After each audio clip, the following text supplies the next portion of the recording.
Hello Achus വേൾഡിലേക്ക് എല്ലാവർക്കും സ്വാഗതം. അങ്ങനെ ഞങ്ങൾ മൂകാംബിക വൈകിട്ട് ദർശനമൊക്കെ കഴിഞ്ഞു, റൂമിൽ പോയി കിടന്നു. രാവിലെ എഴുന്നേറ്റു. ഞങ്ങളിതാ വീണ്ടും മൂകാംബിക ദർശനത്തിന് വേണ്ടി പോവുകയാണ്. എൻ്റെ മാലയൊക്കെ ഇട്ട് തരികട്ടോ ഇട്ടെ. അപ്പോൾ എല്ലാവരും ഫ്രഷായി ഞങ്ങളിതാ മൂകാംബിക ക്ഷേത്രത്തിലെത്തി. പാറൂനും കൺമണിക്കും അവിടുന്ന് അരിയിൽ എഴുതാനുണ്ട്, നേർച്ചയുണ്ടായിരുന്നു. അപ്പം അരിയിൽ എഴുതിക്കാൻ വേണ്ടിയിട്ട് നിൽക്കുകയാണ്, എല്ലാം വെയിറ്റ് ചെയ്യാണ്. ആദ്യം നമ്മൾ പേരും നാളും അവിടുന്ന് ഷീട്ടാക്കണം. ഷീട്ടാക്കി വന്ന് അതിവിടെ കൊടുത്തിട്ട് ഈ നമ്പൂതിരി നമുക്ക് കുറച്ച് ശ്ലോകം കാര്യങ്ങളൊക്കെ പറഞ്ഞു തരും. അത് ഏറ്റു ചൊല്ലിയിട്ട് നമുക്ക് ഈ അരിയുടെ താലം തരും, അതിൽ എഴുതണം. ഉണ്ണിക്കണ്ണന് മലയാളം അത്രയ്ക്ക് ഇങ്ങോട്ട് വശമുണ്ടോ എന്ന് വെച്ചാൽ ഉണ്ട്, ഇല്ലയെന്ന് വെച്ചാൽ അങ്ങനെ ഒരിതില്ല. പക്ഷേ അപ്പോൾ ഉണ്ണിക്കണ്ണന് ഭയങ്കര ടെൻഷനായിരുന്നു കേട്ടോ, കൺമണീൻ്റെ അരിയിൽ എഴുതിക്കുക, ഞാൻ എഴുതുന്നത് കറക്റ്റ് ആവുമോ എന്നൊക്കെ. അങ്ങനെ അത് കഴിഞ്ഞ് ഞങ്ങൾ ഉള്ളിലൊക്കെ തൊഴുതു, പുറത്ത് പ്രദക്ഷിണം വെക്കുക. ഞാൻ മുന്നുള്ള വീഡിയോയിൽ പറഞ്ഞിരുന്നു നമ്മൾ വള വാങ്ങിച്ച് കൊടുത്താൽ പൂജിച്ച് തരുമെന്ന്. അങ്ങനെ എനിക്ക് വള വാങ്ങിച്ച് പൂജിച്ച് കയ്യിൽ കിട്ടിയതാണിത്.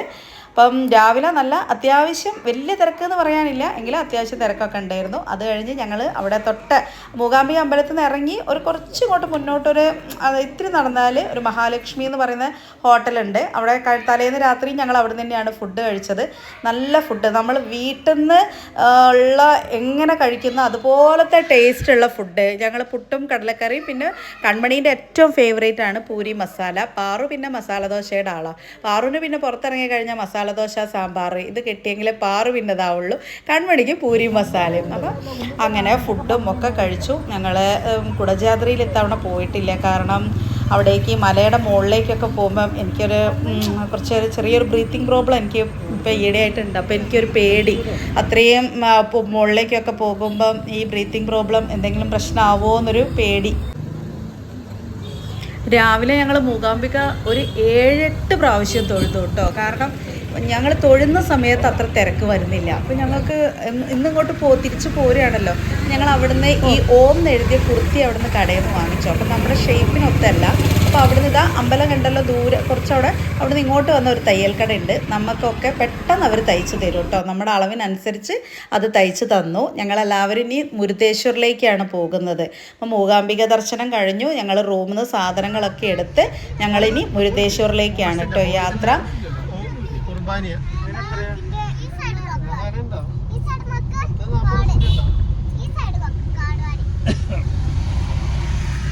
എൻ്റെയും അപ്പച്ചിയുടെയും മക്കളുടെ ഒക്കെ തയ്ച്ച് കിട്ടിയപ്പോൾ ഞങ്ങൾ നേരം കേട്ടോ വാങ്ങിയത്. വഴിയിൽ നിന്ന് ഞങ്ങൾ ജസ്റ്റ് ഒന്ന് ഡ്രസ്സ് ചെയ്തു കേട്ടോ, ഒക്കെ ഒന്ന് മറച്ച് വെച്ച് ഞങ്ങൾ വേഗം ടോപ്പൊന്ന് മാറി.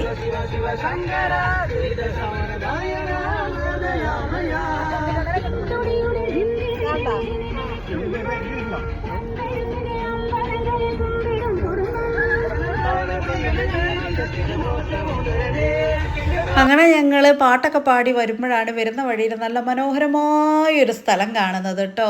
അന്നേരം ഞങ്ങൾക്ക് ആ സ്ഥലം കണ്ടപ്പം കുറച്ച് വീഡിയോസൊക്കെ എടുക്കണമെന്ന് വിചാരിച്ചു ഞങ്ങൾ സൈഡാക്കി. ഇപ്പം നോക്കിയാൽ ഫുള്ള് കാലി കേട്ടോ. ഇതിപ്പോൾ ഞങ്ങൾ പോരാൻ നേരത്ത് അവിടെ ഫുൾ ആൾക്കാരായി. എവിടെ ഞങ്ങൾ ചെന്നാലും ആദ്യം കാലിയായിരിക്കും. ഞങ്ങൾ പോരുന്നതിനെ കുറച്ച് മുന്നേ അവിടെ ഭയങ്കര തിരക്കുമായിരിക്കും. അങ്ങനെ ഞങ്ങൾ വീണ്ടും കുറച്ച് വീഡിയോസൊക്കെ എടുത്ത് ഞങ്ങളിതാ മുരുദേശ്വറിലേക്ക് എത്തുന്നു. ഇനി മുരുദേശ്വറിലുള്ള മറ്റു ബാക്കി വീഡിയോസ് എല്ലാം ഞാൻ അടുത്ത ഭാഗത്ത് ചെയ്യാം. വീഡിയോ ഇഷ്ടപ്പെട്ടാൽ ലൈക്ക് ചെയ്യുക, ഷെയർ ചെയ്യുക. Okay, by.